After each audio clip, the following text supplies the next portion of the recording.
আমরা নবী করিম সাল্লাল্লাহু আলাইহি ওয়াসাল্লামের জামানায় যখন মক্কা বিজয় হয়ে গেল, ইকরামা বিন আবু জেহেলের ছেলে, কে সে?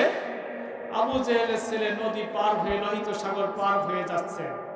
প্রতিমধ্যে নৌকার ভিতরে যিনি মাঝি, এই মাঝি বলতেছেন যে ভাই আপনারা কোথায় যান?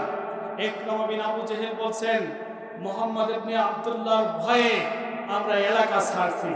ভাই আপনার নাম কি? বলছেন ইকরামা বিন আবু জেহেল। বলছে আপনি আপনার চাচাতো ভাই না মুহাম্মদ সাল্লাল্লাহু আলাইহি ওয়াসাল্লাম?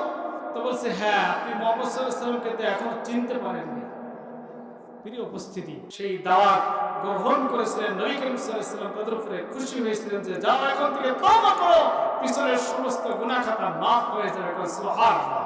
প্রিয় উপস্থিতি, কিন্তু বাংলাদেশে যারা 16টি বছর যারা রাষ্ট্র পরিচালনা করেছেন, এরা যদি তওবা করে, আমার মনে হয় ইবাদত দুই প্রকার। এক প্রকার ইবাদত হচ্ছে আল্লাহর হুকুম পালন করা, আরেক প্রকার ইবাদত হচ্ছে হুকুকুল ইবাদ, যেটা বান্দার হক। আপনার আমার যে হক নষ্ট করেছে, এই হকের জন্য কিয়ামতের মাঠে কঠিন মুসিবতের কারণে তাদেরকে কিয়ামতের মাঠে আদালতে আখিরাতে জাহান্নামের দ্বার প্রান্তে দাঁড়াতে হবে, ঠিক কিনা?